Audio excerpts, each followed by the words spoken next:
문을 열었습니다. 요즘 겨울철이 되면서요, 이제 스키니진이나 아니면 롱부츠를 신는 분들이 늘어나고 그렇죠. 있습니다. 하지만 이런 옷차림이요, 하지 정맥류를 일으키는 주범이라고 합니다. 그래요. 겨울철에 이 다리 혈관에 문제가 생기는 질병이 바로 이 하지 정맥류입니다. 저는 그동안 이 하지 정맥류가 여자들만 걸리는 건 줄 알았는데 남성분들도 하지 정맥류로 고생을 많이 한다 그러네요. 네, 맞아요. 그리고 하지 정맥류에 걸리는 순간요, 꼭 치료가 필요하다고 합니다. 그렇다면 하지 정맥류는 구체적으로 어떤 질병이고 어떻게 예방할 수 있는지, 그리고 치료할 수 있는 방법까지 알려드릴게요. 함께 하시죠. 몸에 꽉 끼는 옷차림이 늘어나는 겨울.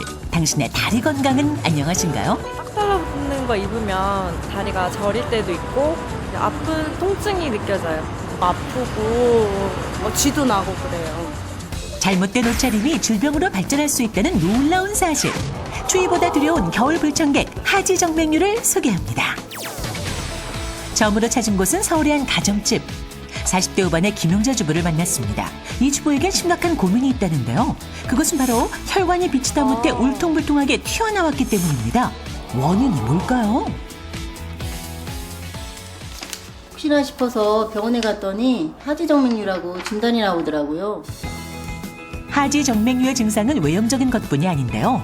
다리가 저리고 욱신욱신 쑤시는 것은 기본, 쥐가 나는 등의 증상도 나타납니다. 아프겠죠. 처음엔 피곤해서 그런 줄만 알았는데 시간이 지나면서 다리가 붓고 저리고 그렇게 시작됐어요. 점점 더해가는 통증에도 불구하고 쌓여가는 집안일 때문에 잠시도 다리를 쉴 수 없는 상황. 대부분의 시간을 서서 보내다 보니 증상은 더욱 악화됐습니다. 뿐만 아니라 하지 정맥류는 주부의 차림새까지 바꿔놨는데요. 원래는 이렇게 굽이는 신발을 굉장히 좋아했었는데요. 지금은 다리가 아파서 못 신게 됐어요. 아우, 정말 속상하시겠네요. 다음으로 찾은 곳 인천. 이곳에서 30대 황정선 주부를 만났는데요. 이 주부 또한 외형적으로 하지 정맥류의 증상을 갖고 있습니다. 종아리 곳곳에 혈관이 울퉁불퉁 붉어져 있는 것 보이시죠? 그렇네요. 가족 중에서도 제 남동생이 하지정맥이 심해서 수술을 남동생은요? 받은 적이 있고요. 그리고 저희 친정엄마도 심하게 하지정맥을 그냥 이게 계속 가족력이 오랫동안 있네. 유지하고 계시고 있거든요. 가족과 달리 건강한 다리를 유지하던 주부에게 증상이 나타나기 시작한 것은 임신 기간 중이었습니다. 임신했을 때는 그렇게 부어오르고 그러더니 지금 출산하고 나서는 더 심해지고 핏줄도 튀어나오고. 하지만 바쁜 살림과 육아 때문에 아직 병원도 가보지 못한 상황. 과연 이 주부의 다리는 괜찮은 걸까요? 두 사람의 다리 건강 상태를 알아보기 위해 병원을 찾았습니다. 먼저 초음파로 혈관을 들여다보는데요. 지금 네 군데 혈관, 속안에서 있는 큰 혈관들 다 좋아요. 별로는 겉에만 생긴 거라는 거죠. 겉에만 이러면 주사로도 치료가 가능해요. 저 환자분 같은 경우에는 나이가 들어가면서 점점 혈관벽이 약해지면서 아주 이제 늘어나게 되는 초기 정맥류 상태라고 할 수가 있습니다. 그렇다면 다음 황정선 주부의 상태는 어떨까요? 종아리의 외형적인 증상까지 꼼꼼하게 살펴보며 진단을 내리는데요. 지금 정맥류는 초기신데 증상은 확실히 있으신 거거든요. 예상과 같이 하지 정맥류 진단을 받았습니다. 이분 같은 경우에는 가족력과 임신이 주 요인이라고 할 수 있겠습니다. 가족력이 태아가 있- 커짐에 따라서 복부에 있는 정맥이 눌리게 됩니다. 그러므로 해가지고 다리에 있는 정맥의 순환이 방해가 생기는 겁니다. 유전과 임신으로 인한 혈액순환 장애가 원인이 될 수 있다고요? 하지정맥류란 혈액을 심장으로 보내는 역할을 하는 정맥 판막이 제대로 작동하지 못해 피가 위에서 아래로 역류하게 되고 혈관이 늘어나면서 피가 고여 다리의 혈관이 돌출되는 형태를 보이는 것을 말합니다. 이럴 때는 더 방치하면 다리가 결국에는 괴사까지 일어나는 어머나, 이거 무서운 일이 그렇구나. 생길 수가 있습니다. 나도 혹시 하고 걱정하는 분들을 위해 준비했습니다. 하지 정맥류 자가 진단법. 먼저 다리가 뻐근하고 저리면서 붓는 증상이 있는지 생각해 보세요. 다음으로 오래 서 있거나 앉아 있던 날 잠을 자다 종아리가 저리거나 아파서 깬 적이 있는지 떠올려 보세요. 멀쩡히 자다가 마지막으로 종아리에 거미줄 모양의 가는 실핏줄이 보이면 전문가의 진단을 받아보는 것이 좋습니다. 하지정맥류가 생기기 전에 우리 생활 습관을 조금만 바꿔준다면 하지정맥류를 예방할 수 있고 생활 건강한 습관을 다리를 바꿔도. 유지할 수가 있습니다. 그렇다면 과연 어떻게 하지 정맥류를 예방할 수 있을까요? 건강한 다리 관리에 고수를 찾아온 것은 한 미용실. 과연 이 중에 우리가 찾는 고수는 누굴까요? 바로 이분이라네요. 안녕하세요. 특성상 서서 일하는 시간이 좀 많다 보니까 주변에 실제로 하지정맥류 걸리신 분들이 좀 있거든요. 그래서 저도 하지정맥류에 걸릴 가능성이 좀 있어서 지금 현재 다리 관리를 하는데 좀 최선을 다해서 하고 있는 편이에요. 다리에 무리가 가지 않도록 편안한 신발에 적당한 크기의 바지는 기본. 앉을 때도 바른 자세 유지, 절대 다리를 꼬지 않습니다.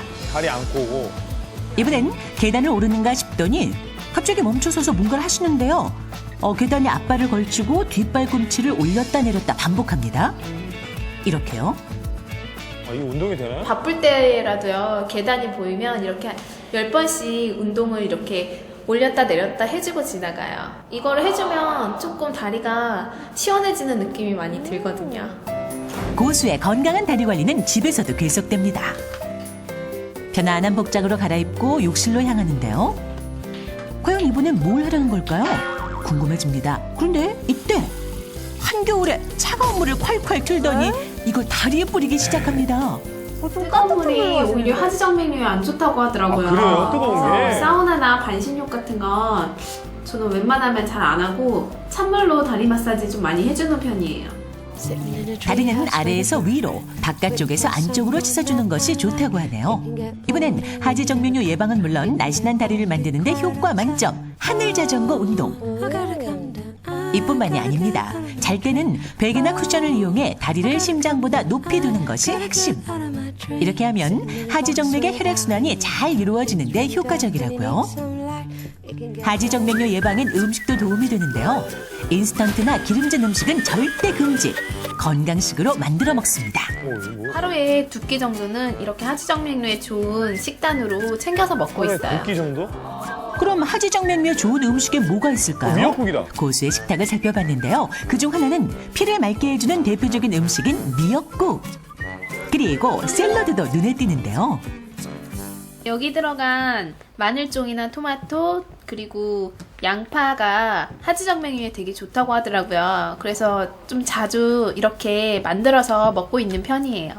토마토는 라이코펜이 함유되어 있어서 활성산소와 콜레스테롤을 제거하는 효능이 있고, 마늘종과 양파는 알리신을 함유하고 있기 때문에 혈관에 피가 응어리지는 것을 예방하고 혈액순환을 강력하게 시키기 때문에 하지정맥류를 예방하는 데 아주 효과적입니다. 간단한 운동부터 바른 자세와 냉수 마사지, 그리고 건강식단까지 생활 속 작은 습관들이 모여 건강한 다리를 완성해준다고요.